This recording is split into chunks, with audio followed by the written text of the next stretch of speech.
everybody. Thank you so much for joining us for another episode of Small Business Bestie. Today, I'm talking with an amazing entrepreneur who has spent years and years in the corporate world and has now turned her attention to a wellness business in Louisville. Anna, thank you so much for joining me. And if you don't mind, just take a moment, kind of tell us who you are and what you're up to these days. Hi, everybody. My name is Anna Shulgina. I come from Russia originally, but I've lived in many countries. So this is my fifth country to live in. I like traveling, and that's part of my passion. I studied 9 languages. I speak a few still, don't remember all of them. But this is kind of, I call myself a globalist because I like traveling. I like living in different parts of our world and learning different languages, which actually helps me a lot to get to know different cultures and how would I approach different people. What I find really important for entrepreneurship is to define how would you treat your people that would come through the door that you open for them. Yeah, absolutely. That's so interesting that you've learned so many languages and that you've been able to use that to connect with people on a deeper level to understand them. I was reading over your bio before we started recording, and the leadership positions that you have held in some really major companies is very impressive. Do you mind telling us a little bit about those positions that you've held and kind of what you were able to accomplish? Yeah, when I was 13 years old, I decided I put an objective to become a top manager before 30. And my eyes laid on big corporations, and it happened to be Nestle that I joined, and I worked for Nestle for 12 years. And within that period, I reached that goal. So I did become a C-level manager before 30. And Wow. going through that path, and I'm really grateful because the company spends a lot of and invests a lot of time and efforts into education. Yes, languages indeed helped me because Nestle is a Swiss company, but it's French-based area, French-spoken area, but also English is the language that we all used because we had people working from different nationalities and cultures. We all spoke English.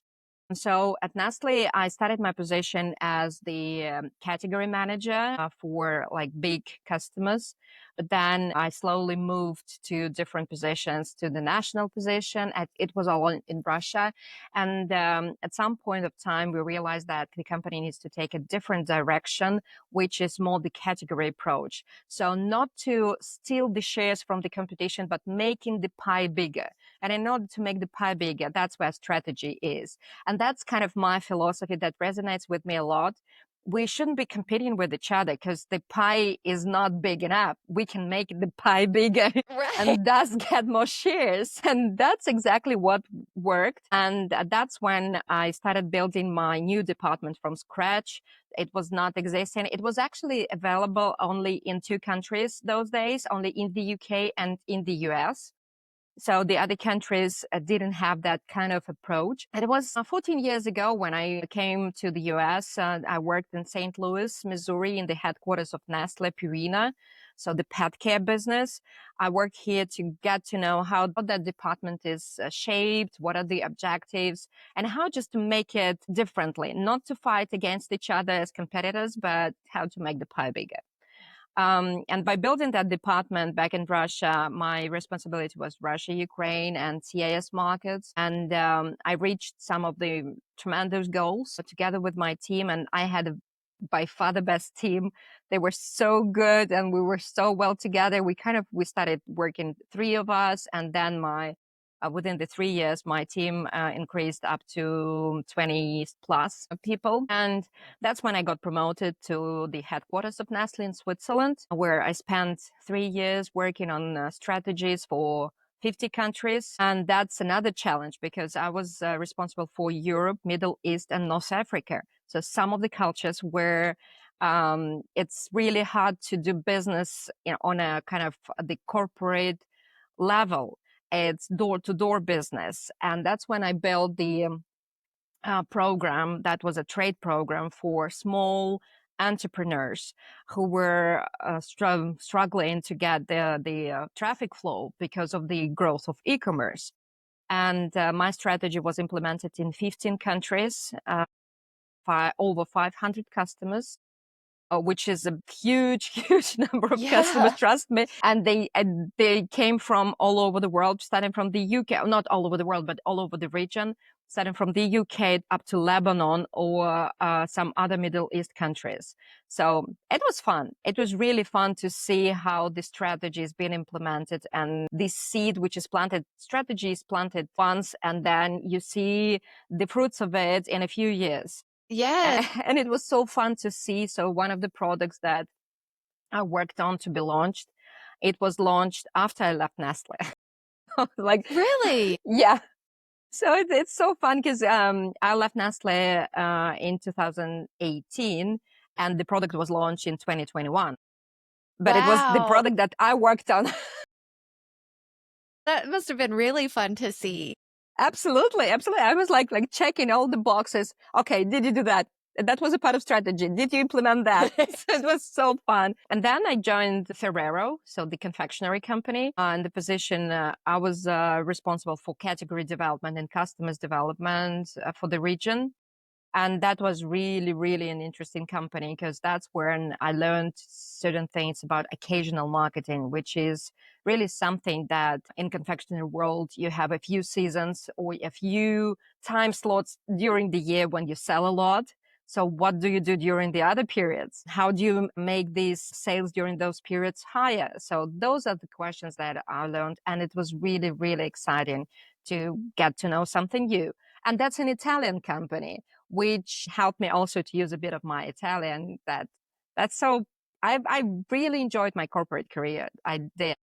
It sounds like an amazing career. And I think especially that last part you were talking about with the marketing of like just trying to get super creative. Like our sales need to be higher during the seasonal months and Yep. trying to get super creative. And I'm sure that you led an amazing team there as well. It sounds like you're a fantastic leader and know how to implement strategy. So, what landed you in Louisville?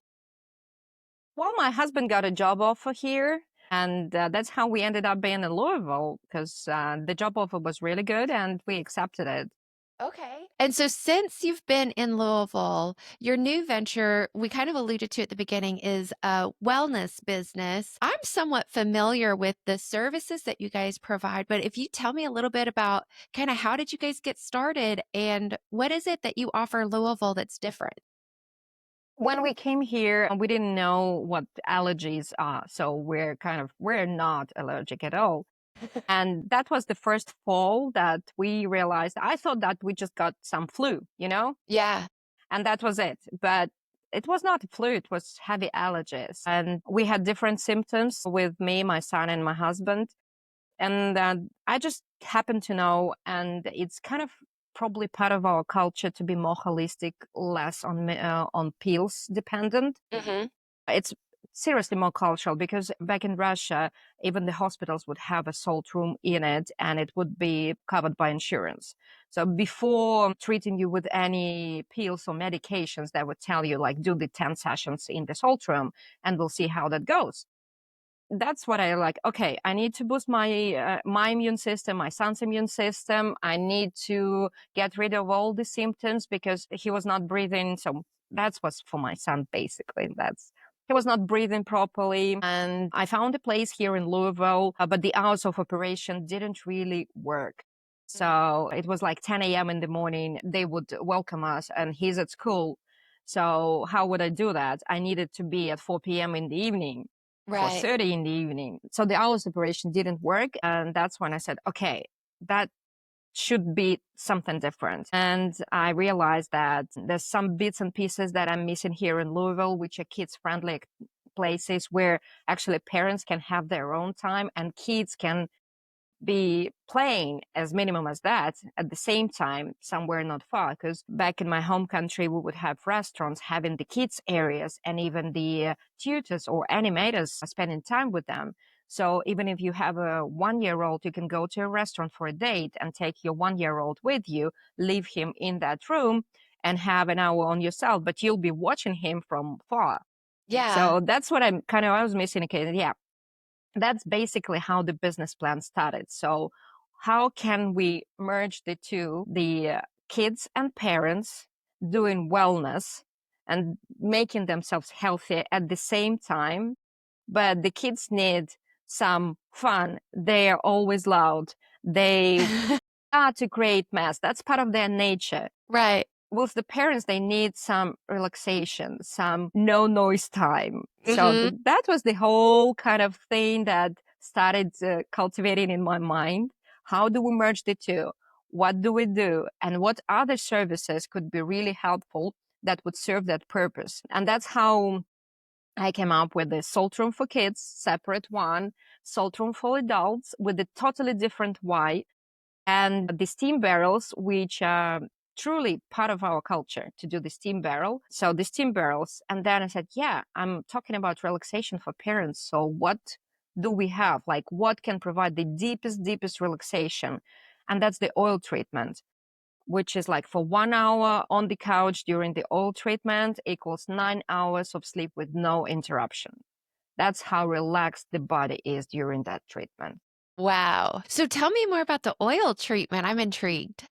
It's an ancient Indian technique. It was born in Kerala. It's one of the regions of India 5,000 years ago. And I did that one first time in Kerala, like the full process. And it was fantastic. It was something unbelievable. It's when the hot oil, it's not really hot. It's really warm oil is being poured on your forehead in the area of the third eye. It goes through the scalp and hair, and that's the side effect, which is really great because it nourishes scalp and hair. But the purpose of that oil is to balance three elements in our body, which is air, fire, and earth. And by balancing these three elements, our body feels so relaxed that you either fall asleep if you're too tired, which is usually the case, or you start thinking about the things that you don't have time to think about, like what's the purpose of my life? What do I want versus what do others want me to do? Some people say that they stop feeling their head completely. That's how relaxed it is. The others would say that at some point of time, they stopped feeling their body at all. So that's how relaxed it is. It's that moment, it's pre-meditative state. And meditation is a very powerful technique, but not many people can really meditate so that they forget about anything and they focus on one particular thing they're meditating about. During the oil treatment, the meditation happens by itself. Right. Oh my gosh, I wanna go so bad. I've been lucky enough, my history is also in the health and wellness business, and so I've actually experienced the hot oil treatment, and it is incredibly meditative, very nurturing and healing, I think, for the whole body, mind, body, and spirit. I did not know that you guys do that, and I'm so excited. I'm definitely booking a session immediately after this, interview. So I'm intrigued for all sorts of reasons right now. From the business perspective, when I owned a spa, I often thought, man, wouldn't it be amazing if there were a way that our clients could bring their kids, have a spot for the kids, and then, the moms, the dads, the grandmas, they get to go have their massage, have their facial, do their float, do all the things. And from a logistics point of view, we just could never figure out how to make that model you know, logical. So I would really like to know, did you come up with the revenue model and all of that on your own? Do you have other advisors that are working with you? Kind of how did that all come to fruition? I was doing all this spreadsheeting. That's where my corporate career is really helping me because Yeah. I've been doing spreadsheeting for so many years. So all the models, and just a sneak peek in the corporate world, you have a lot of steps you have to go through so that the model is approved, and then it can be implemented. Like before implementing the model that I told you about, the trade model, it took me 1.5 years to get all the approval. So about half a year I was working on the model, and then 1 year was only going from manager to manager to approve it. And so that's basically, that used to be my life. So for me, doing this, it's not something new. And the way I treated it is from the market perspective or from the category perspective. So what is the wellness business? What are the trends in wellness business overall? What are the mega trends? Like one of the mega trends at the moment is teen wellness. and there are not so many sources except for Instagram influencers that, yeah, that teens can get. And not everybody on Instagram is speaking the truth. Yeah. So that's why it's like, that's why it became a big mega trend, because teens need some direction and they don't want that direction from their parents. Yes. So I started from the big picture, and I'm that type of person that starts from big and then goes to the granular level. Yeah. So how can we do that? Starting from the how many customers do we need to get through the door, up to the what should be the layout of the place, what should be the size of the place, how to put the services together so that the parents, they know that they're on the same ground, but at the same time they don't even hear their kids screaming. And kids, they need to scream. That's part of their nature. Right. We won't stop them from doing that. So they are there to create mass. So how do we make sure that this mass that is being created by them is not taken to the adult area?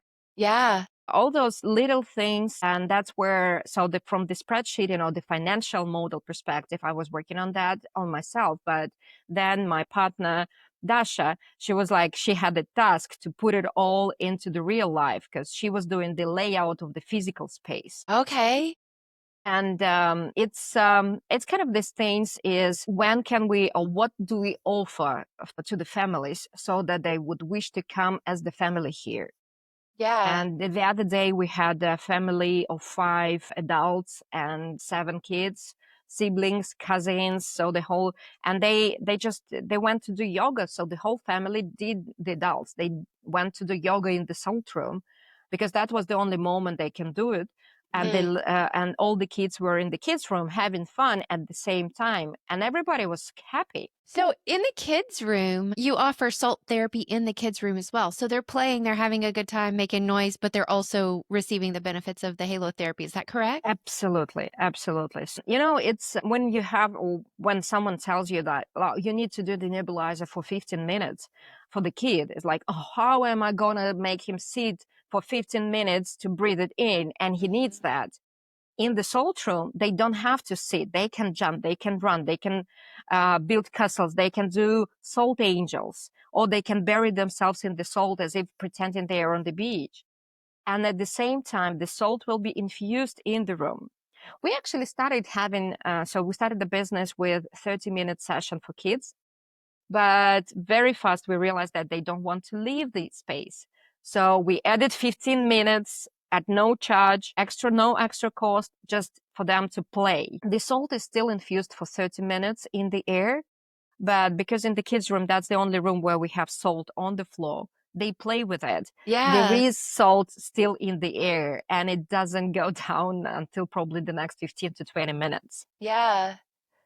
That's incredible. So I've tried salt therapy for my daughter. She's 6 now. Excuse me. It sounds like I need salt therapy now. Mm-hmm. But when she was, 3 or 4 when we first moved to Kentucky, her allergies were so terrible.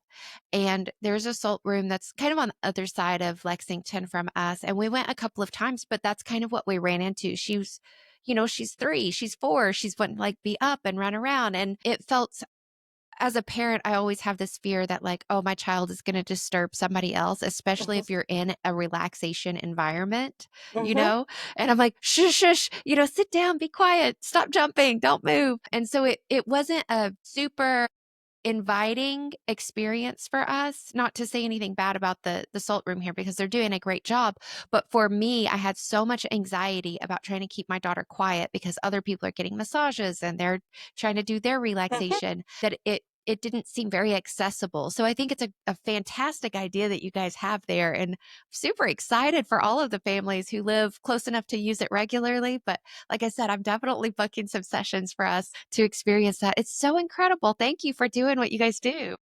Yeah, well, in our kids' room, we have 2 rules. It's absolutely not allowed to throw salt into each other, and Okay. to throw it outside of the room. The rest, whatever you do, stays in the room. And the best thing, they don't have to clean up after themselves in that room. Yeah. That's incredible. So you mentioned yoga. So Yes. Okay, you offer yoga classes in the Salt Room. Absolutely. Yeah, that's what we offer. And at the Okay. same time, we offer story time for kids so that parents can come, leave their kiddo, and do the yoga.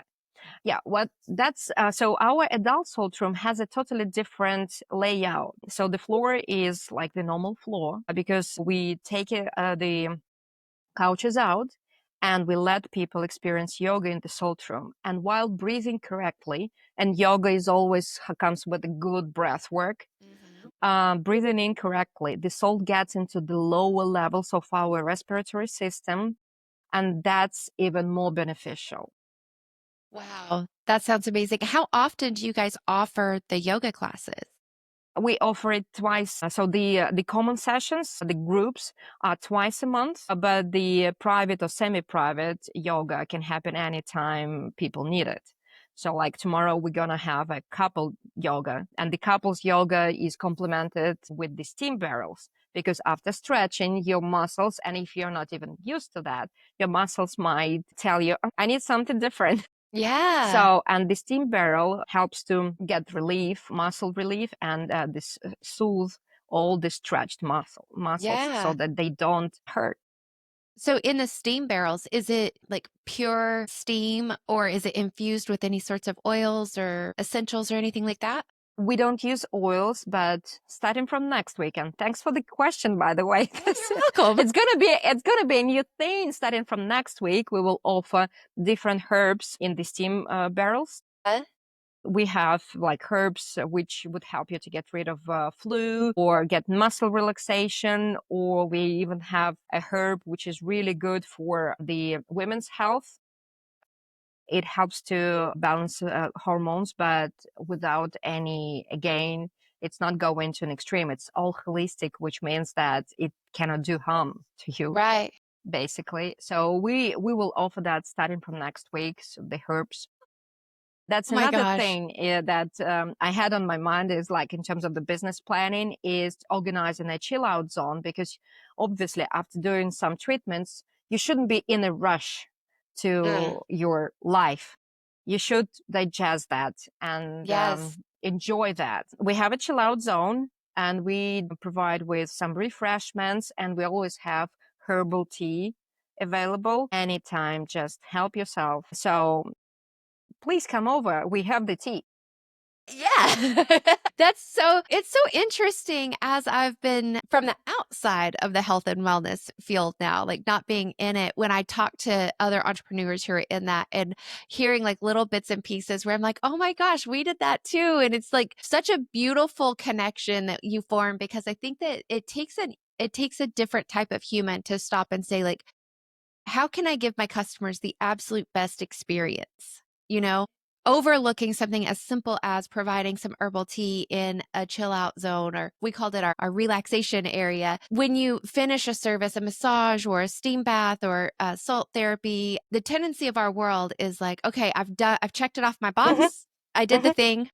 And now I've got to go pick up my kids. I got to go to the grocery store. I got to do all the things, right? But you miss like being able to incorporate what just happened back into your body, you know? And so we've really encouraged our guests, and it sounds like you do the same, to say, hey, slow down.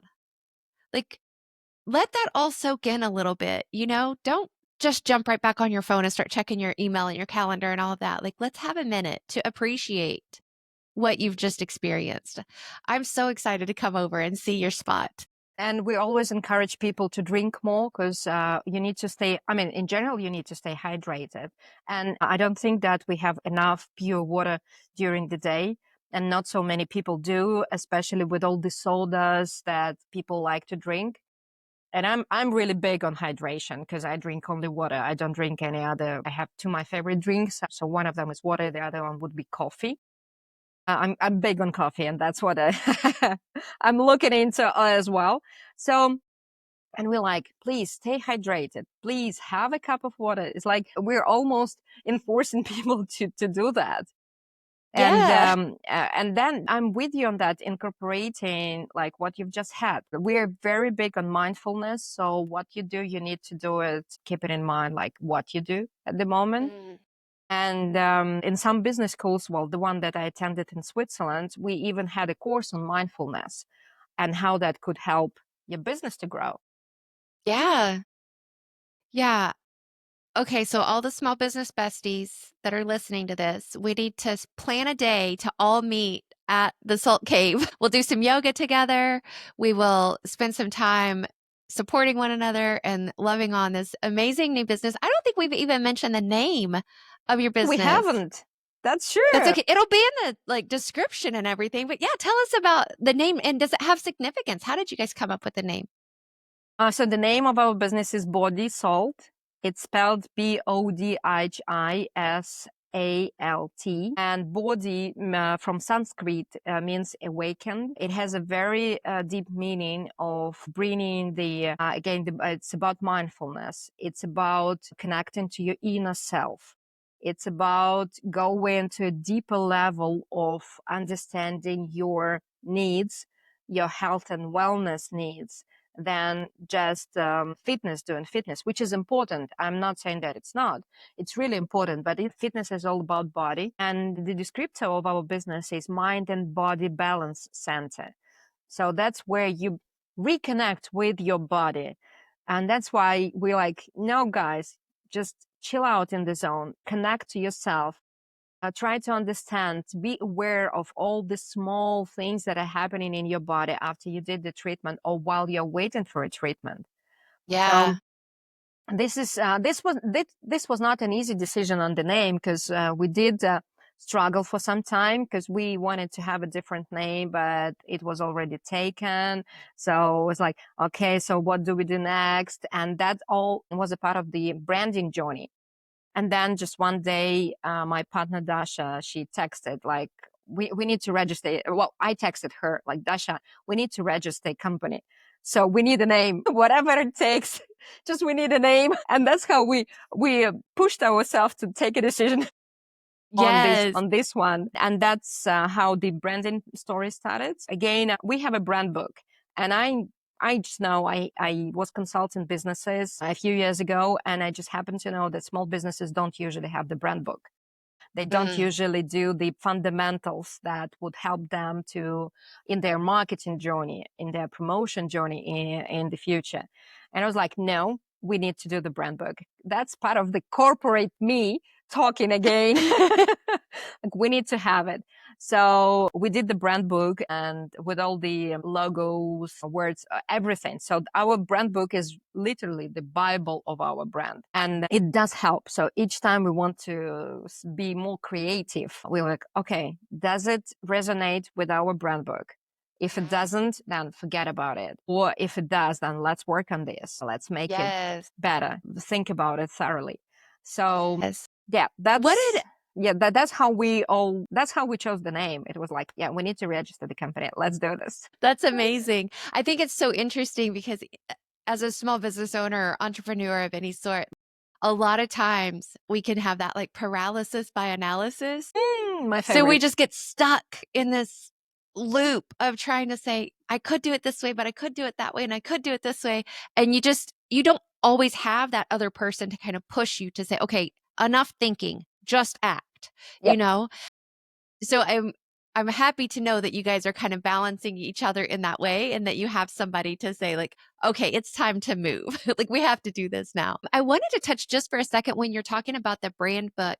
I think oftentimes what we see is that I kind of talk about it as small businesses happen by accident sometimes. We Mm-hmm. don't even realize we're starting a small business. It's like something that we love doing. And then over time we go, oh my gosh, I think I have a business. Mm-hmm. And so we don't always start out with that super clear marketing image. And so as you guys grow, I'm going to be really interested to see your marketing journey as compared to like maybe someone who didn't have those same assets going Mm-hmm. in. And the consistency that you're going to be able to bring to your brand and to the name. And that's going to be really exciting. So congrats on like having the foresight to sit down and say, we've got to have this set from the beginning, because to go back 2 or 3 years later and try to implement is really difficult. Yeah, that's what we had in mind, and that also resonates with the business plan, because in the business plan I have 3 or 4 phases of business development, and we're at the phase 1, which the brand book and building the assets was the phase 0, the phase Yeah. 1, and then we also have the future things to be Yeah. launched. And And so that's all phase resonates one, with, yeah. oh, so sorry. But phase one, that reminds me, we also haven't talked about the fact that you guys just opened recently, right? Yeah. 3 months Okay. ago. Okay. So phase one is kind of the launch, rolling things out, and then you'll move into phase two and beyond. Yeah, so it's slightly more than that. So the phase one is not only the launch. So launch is part of the phase one, but phase one is testing the business model, or fine tuning the business model, making sure that it works, creating the assets that will work, like the website, the social media, Mhm. some PR activities. So building all of that to make sure that it works, and then it can be multiplied. So, because one of the phases, and that's part of the development, is go franchise. And in order to do franchise, you need to be sure that the model works and you have all the right assets. Kind of, Yes. we see that we miss bits and pieces. We even missed our headshots. It's like, yeah, we need to put something on the website. And if you go on our website, you wouldn't recognize me or Dasha because we now look differently, because Yeah. those are the small things that we miss. And we realize that after we're already in the journey. Yeah. So, and that's kind of the phase one, is more to make sure that the business model works, that we have all the assets, that this can work and this can be implemented in some other area, whether that's Yeah. going to be a new location here in Louisville or a new location outside of Louisville. The assets are there. Just find the right place and all the requirements for the place, how big that should be, what should be the layout, how to build the walls. So all the basics, so that when we go into that phase, we wouldn't have to think about it again. Like, oh my God, Yeah. how did we come up with this layout that works? Right. That's great. And so I'm assuming that with all of your corporate experience and everything that you've said, you're really big on systems and documentation, would be my guess. Yes, I am. I'm not the one who likes paper, to be frank. I'm not the one who likes it, but I absolutely recognize the need of keeping the things clean. I have the systems, like starting from the emails, even no personal emails, only the corporate. We have the generic one we have access to. So like basic things that, again, you wouldn't think about when you launch it by accident, as you said. Hmm. These small things that make a big difference, because then everybody can reach you, and I don't have to be 24/7 online, or Dasha doesn't have to be 24/7 online, because we know that someone would pick it up, because we have the kind of the place where everything goes. Right. And that's like a very little small thing. But let's say that she's on vacation or I'm on vacation.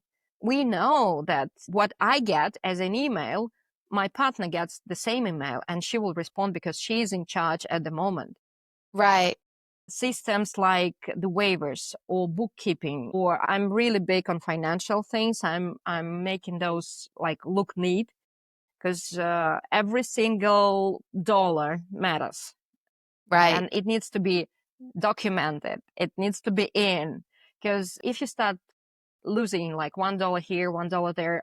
I don't know. I stopped by a shop to buy some lemons for my lemon infused water. It's just $1. I wouldn't record that. No, that's where Right. the problem starts. It starts with that one thought that, oh, it's fine. It's just $1. Yes. Oh, that is such a valid point. I see that all the time. I co-own an accounting company and we Mm-hmm, specialize in bookkeeping for small business. And the number of times that, especially around tax season, people will mm-hmm, come to us and be like, "Oh, I used my personal card to buy all of these other things. Like, is there mm-hmm, any way that we can record that now?" And I'm like, "But now your financials have been off all year. mm-hmm, Like, you don't think about, that $100 you spent on something that you got off Facebook Marketplace that's going to be helpful for your mm-hmm, business or whatever. But those tiny little things, they do add up, by the end of the year, if you've overlooked $10 here and $100 there, mm-hmm. by the end of the year, it's thousands of dollars. So, yes, accurate bookkeeping and record keeping is huge, especially when you're first starting out, right? You need to know, Absolutely. am I profitable? Like Yeah. what's happening on the P&L? So, great job. It's like business model, and the only way to prove whether the business model is viable or not, is by numbers. And I'm Right. a I'm a big fan of numbers. I even when I talk, I use a lot of numbers like the prices and all of it. So Dasha might speak to a customer and she would go, "Oh, Anna, what's the price of that?" And like, here you go. Because So on business this more business is about numbers. It's not about the customer service. Is about emotions. It's about experiences. It's about being friendly. But business is about numbers.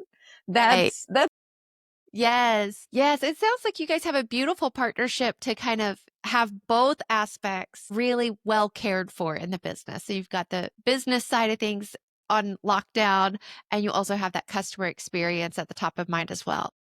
Yeah, that's very true. So when I first met Dasha, I was we went to have a cup of coffee because she's been living in Louisville for like 12 or more years, and she's Okay. been in education. She used to be the principal of Russian school mathematics, and I just moved in here with my 3.5-year-old, and I didn't know what to do because all the schools, all the education system, daycare is something that is completely different from what I got used to.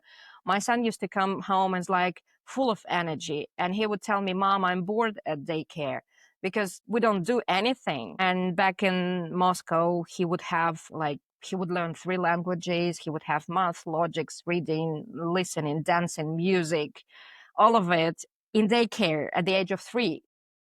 Wow. So he got used to different things. And I was like, okay, when I first met her, like, Dasha, tell me all about the education system here because I want him to be well educated.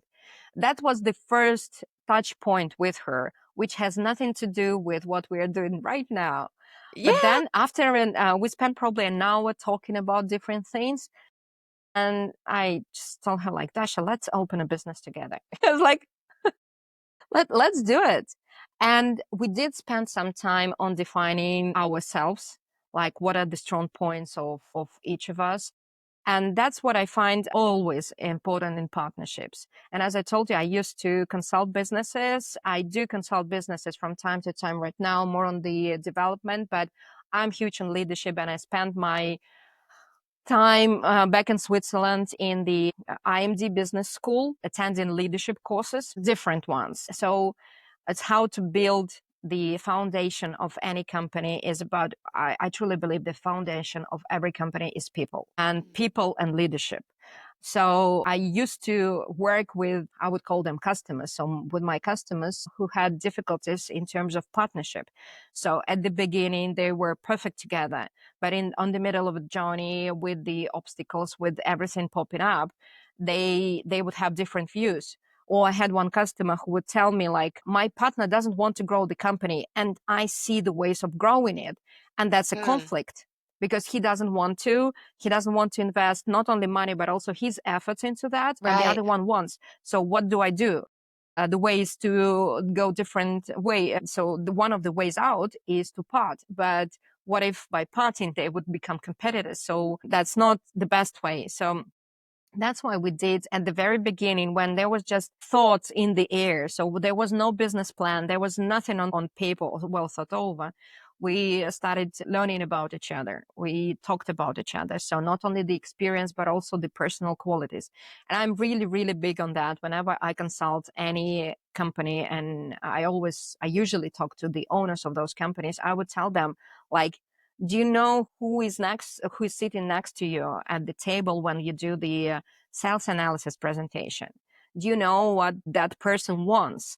Not now, not today, but in the future, because that Yeah. might not resonate with you. And you might need to change something before you go into the big thing. So I had a customer who was planning to invest 1 million euro into his production lines. It's like, do you really have the right partners around the table to do that?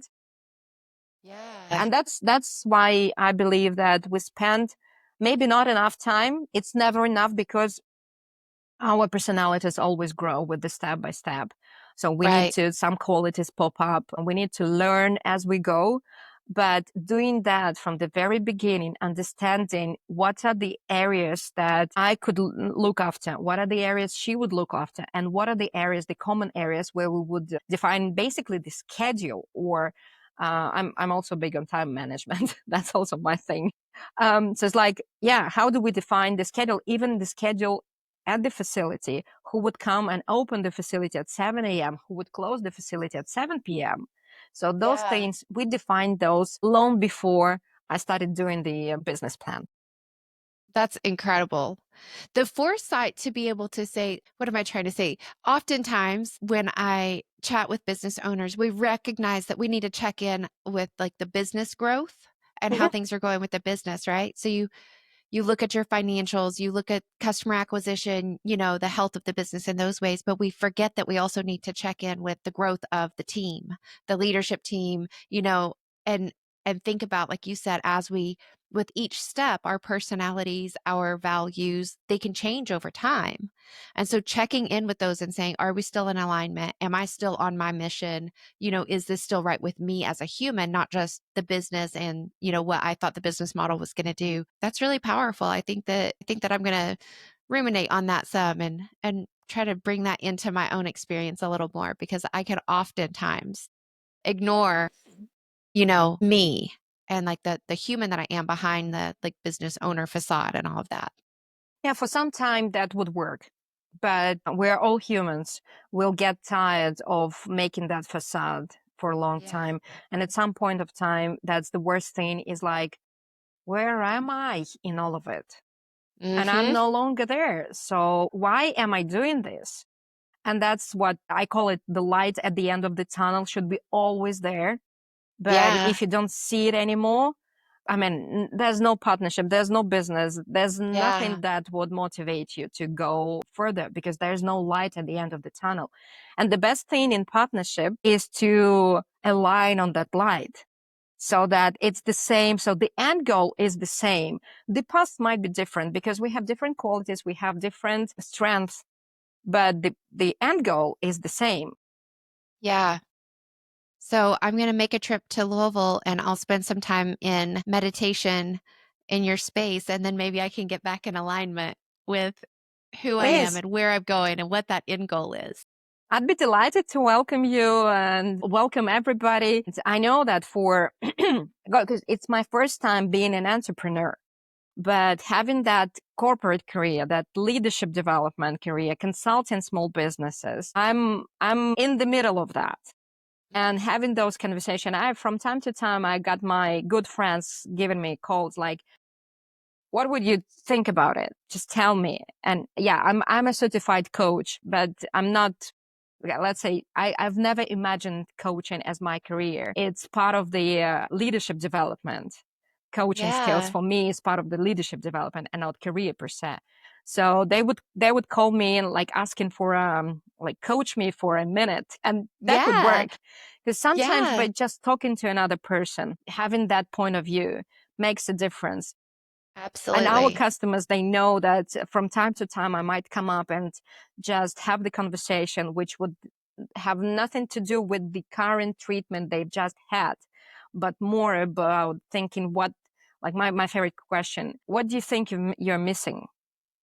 Like, tell me, what would you like to see and hear? Yeah. How can we improve? And our customers, they're the best to tell us what can we do differently. Yeah. So please do That's come. powerful. I'm a very people oriented person. So I I know. love I feel talking. like I keep looking down at the timer and I'm like, we really need to wrap this up, but I'm having so much fun and I want to keep talking with you. You're very interesting and easy to talk with. I'm very, very excited for your business. And I get to talk with, do you pronounce her name Dasha? Dasha. Yes. Dasha. I get to speak with her next. And I'm Yep. like, I don't know if I can handle much more awesomeness today, but I'm going to try. Well, you could compare. I mean, you could compare us to because yeah, you've already got the kind of the idea that we're different, and Yeah. yeah, you would see that Oh, but we have I'm a so lot in common excited. and so much different. Yeah, but it's so nice talking to you. I feel like we're besties. I know. So, From time to time, we close our facility for a couple of hours to do the community meetings. yes. It's like we have enough to do, to think about, to digest, and the atmosphere is completely different in the area where kids are allowed and in the area where kids are not allowed. Well, it sounds amazing. I'm so happy. I'm so happy that you're offering that to the Louisville area. I'm so grateful that you and Dasha met and had this brilliant idea to go into business together. It sounds like you guys have laid such a groundwork together to be able to really make a huge impact in the world, and you already are. So thank you for Thank everything that you you. guys are doing. Thank you. Yeah. So All nice right. So talking to you. you as well. We will make sure to connect all of your socials and website and all of that. But is there anything else that you would want to leave everybody with, a final thought or anything like that? The final thought from my side would be is we built this facility, we opened this facility to make people feel healthier. And by feeling healthier, people would be happier. And that's our philosophy. It's like, take care of yourself. There's nobody else who would take care of your health. Do it in a wise way. Do it with the means that are available and that are nature delivered, that have proven over years, and be happy. Be happy. I love this conversation so much. Thank you so much for your time today. Thank you for having me. All right. We'll talk soon, okay? Yes. Bye. Bye. All right, besties, that does it for today. If you're interested in becoming a part of the Small Business Bestie community, join us in the Facebook group or find out more information on the website at smallbusinessbestie.org. Please share the podcast with your friends who could use a friend in business. And it would really mean so much to me if you follow the show and take just a few seconds to rate or review. A 5-star rating really helps the show become visible to other besties who may just need the support and friendship that we offer.